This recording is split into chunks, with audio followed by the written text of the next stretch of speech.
हूँ। प्यारे बच्चों, आप सभी को पता ही है कि हमारी संस्था द्वारा 36 स्कूल चलाए जा रहे हैं, जिसमें 5100 जरूरतमंद बच्चों को निःशुल्क शिक्षा दी जाती है। बच्चों, हमारे देश में कोरोना नामक महामारी फैली हुई है। पहले लॉकडाउन था तो हम लोगों ने जो लॉकडाउन के निर्देश थे उसका पालन किया था। अब अनलॉक हो चुका है तो बच्चों, हमें अब भी घरों से बाहर निकलते हुए पूरी सावधानी का प्रयोग करना चाहिए। हमें घर से बाहर निकलने से पहले मुंह पर मास्क लगाना चाहिए, बार बार अपने हाथों को सैनिटाइज करना चाहिए और लोगों से दूरी बनाकर रखनी चाहिए। बच्चों, हमारे लिए हमारा स्वास्थ्य बहुत ही महत्वपूर्ण है, क्योंकि यदि हम स्वस्थ होंगे तभी किसी बीमारी का सामना कर सकते हैं। तो इंडिया टीवी पर बाबा रामदेव जी द्वारा 7 सावन से लेकर 8:30 बजे तक योग अभ्यास करवाया जाता है। आप सभी ने वह योगाभ्यास करना है और उसकी तस्वीरें खींचकर अपनी अपनी अध्यापिकाओं को भेज देनी है।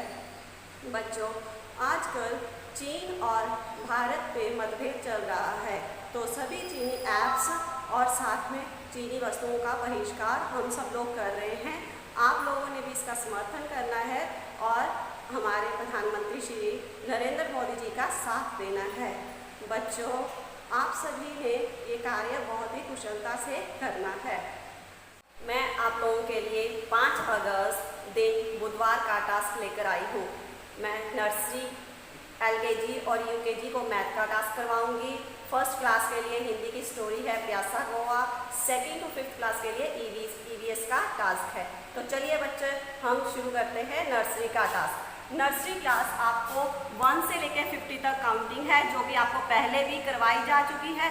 सभी बच्चे चार्ट की तरफ देखेंगे और मेरे साथ बोलेंगे 1 2 3 4 5 6 7 8 9 10 11 12 13 14 15 16 17 18 19 20 21 22 23 24 25 26 27 28 29 30 31 32 33 34 35 36 37 38 39 40 41 42 43 44 45 46 47 48 49 50।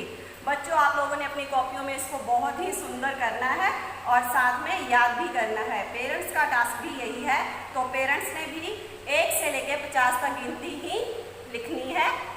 चलिए बच्चों, अब के LKG का टास्क शुरू करते हैं। LKG को 1 से लेके 100 तक काउंटिंग है।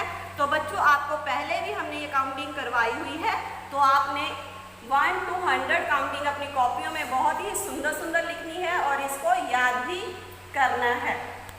चलिए बच्चों, अब हम UKG का टास्क शुरू करते हैं। UKG के लिए मैं 6 का टेबल लेकर आई हूँ। सभी बच्चे मेरे साथ बोलेंगे, बोलिए 6 0 the 0, 6 1 the 6, 6 2 the 12, 6 3 the 18, 6 4 the 24, 6 5 the 30, 6 6 the 36, 6 7 the 42, 6 8 the 48, 6 9 the 54, 6 10 the 60। बच्चों, आप लोगों ने अपनी कॉपी में इसको साफ सुथरा लिखना है और इसको लर्न भी करना है। चलिए बच्चों, अब हम फर्स्ट क्लास का टास्क शुरू करते हैं। फर्स्ट क्लास के लिए मैं स्टोरी लेकर आई हूँ प्यासा कौवा। सभी चार्ट की तरफ देखेंगे और सभी ध्यान से सुनेंगे। गर्मी का मौसम था। एक कौवे को बहुत प्यास लगी थी। वह प्यास के कारण इधर उधर पानी की तलाश कर रहा था। तभी उसने एक बगीचे में घड़ा देखा। घड़े में थोड़ा सा पानी था, अतः उसकी चोंच पानी तक नहीं पहुंच सकी। घड़े के पास छोटे छोटे कंकर पड़े थे। कौवे ने चोंच से एक एक कंकर उठाया और उसको घड़े में डाल दिया। इस प्रकार उसने सारे कंकर घड़े में डाल दिए और घड़े का पानी ऊपर आ गया। कौवे ने पानी पी लिया और अपनी प्यास बुझा ली। तो बच्चों, इसकी शिक्षा है जहाँ चाह वहाँ रहा। आपने यह कहानी अपनी कॉपियों में सुंदर राइटिंग में करनी है और इसको याद भी करना है। अब हम सेकंड क्लास का टास्क शुरू करते हैं। सेकंड क्लास के लिए मैं EVS का टास्क लेकर आई हूँ। 9th चैप्टर है सुरक्षा के नियम। सभी बच्चे ध्यान से देखेंगे। हमें सदैव सुरक्षा के नियम अपनाने चाहिए। यह सब कानून हमारी सुरक्षा के लिए ही बनाए गए हैं। सड़क पर सुरक्षा।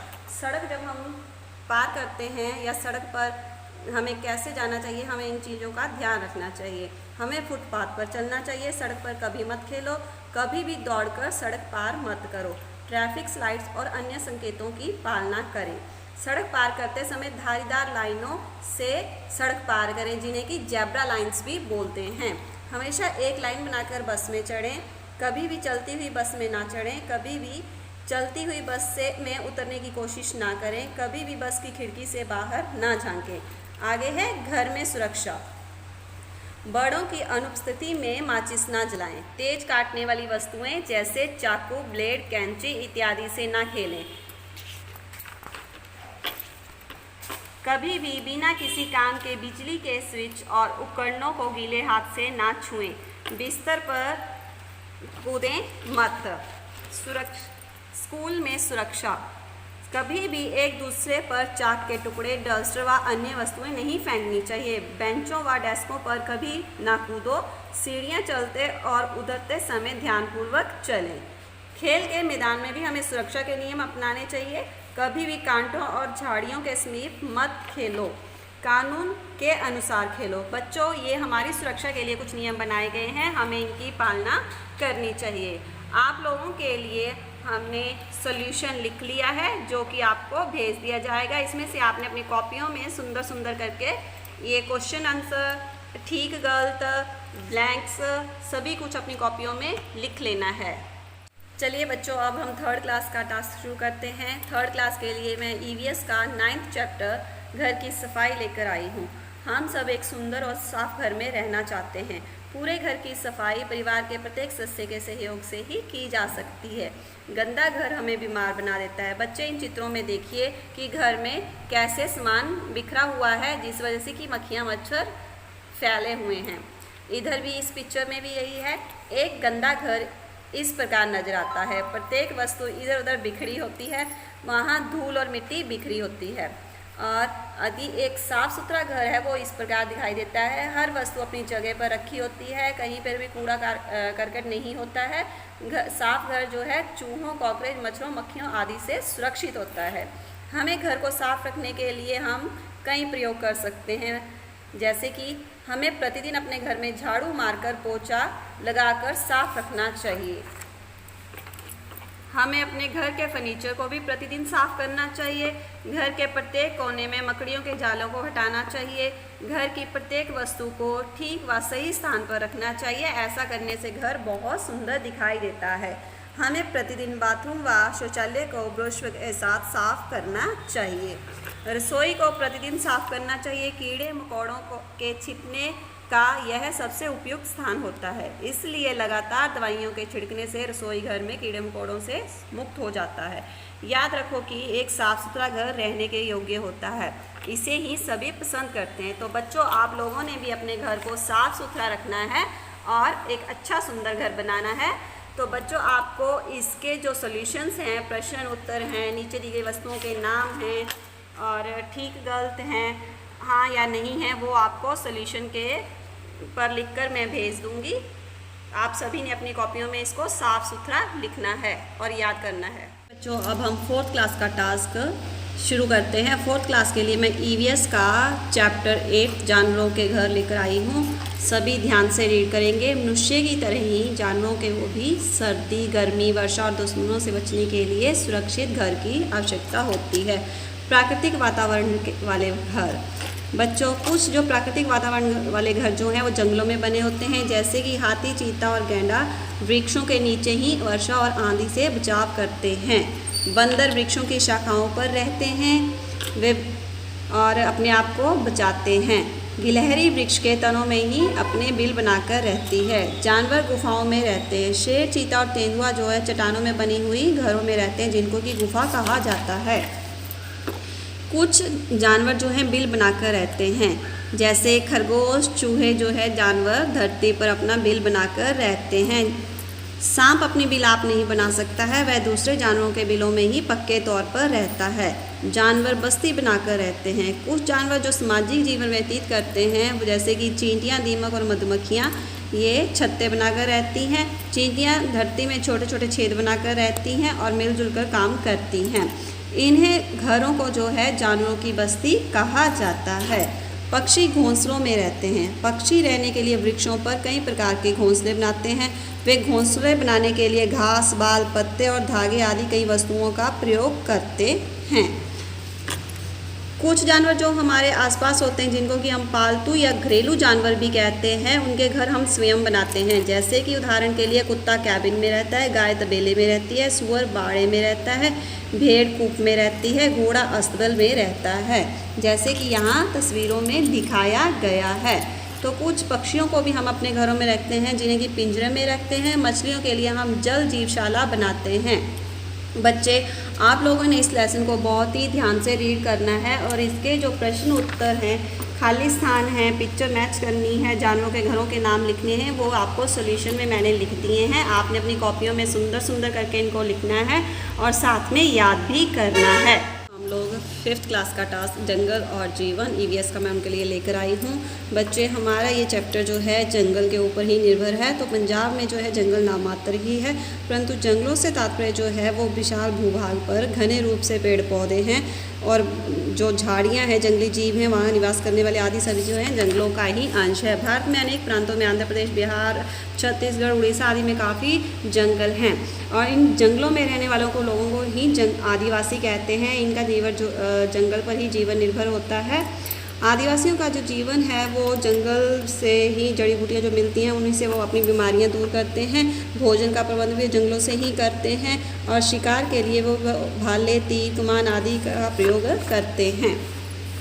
वो अपने फर्नीचर के लिए भी पत्तों से बने पतले बनाते हैं और बांस के बने ही चीज़ों का प्रयोग करते हैं।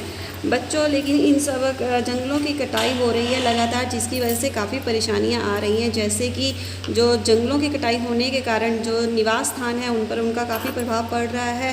पौधों की कटाई से 70% जो हमारी फसलें हैं वो भी बर्बाद हो रही हैं और इससे हमारी जो कई प्रजातियां हैं वो भी समाप्त हो रही हैं और इसी कारण जो तापमान में भी परिवर्तन आ रहा है।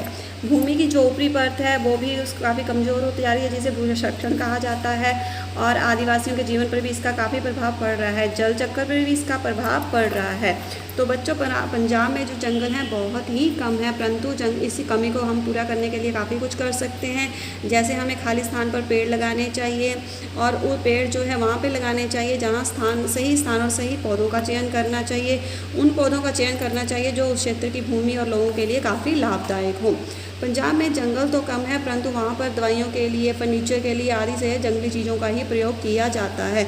सफ़ेदा एक ऐसा पेड़ है जो बहुत तेज़ी से बढ़ता है। इसका प्रयोग कागज़ और खेलों के सामान के लिए किया जाता है, परंतु यह भारतीय नहीं है, यह ऑस्ट्रेलिया का ही है। तो जंगलों से बचाने के लिए हमें कई प्रयोग करने चाहिए, जैसे कि हमें जंगली चीज़ों वस्तुओं का दोबारा प्रयोग कर लेना चाहिए, लकड़ी का काफ़ी प्रयोग करना चाहिए, खाद्य पदार्थों को नहीं गंवाना चाहिए। बच्चों, आपको जो है इसके प्रश्न उत्तर, खाली स्थान, ठीक गलत सब सॉल्यूशन मैं वीडियो में ही सेंड कर दूँगी। तो आप लोगों ने अपनी कॉपी में इसको सही साफ़ सुथरा करके लिखना है और याद करना है। अंत में मैं IRS chief commissioner income tax Shri Vinay Kumar Jha ji का भी धन्यवाद करती हूँ, जो इस लॉकडाउन में भी और अनलॉक में भी हमारे साथ खड़े हुए हैं, हमारे हर तरह से सहायता कर रहे हैं। और उन दानी सज्जनों का भी धन्यवाद करती हूँ जो नोबल फाउंडेशन के साथ जुड़े हुए हैं। और मैं इस संस्था के फाउंडर श्री राजेंद्र शर्मा सर जी का भी धन्यवाद करती हूँ, जो इस स्थिति में भी बच्चों की पढ़ाई के प्रति चिंतित है और उन्होंने उनके लिए ऑनलाइन क्लासेस का प्रबंध किया है। धन्यवाद।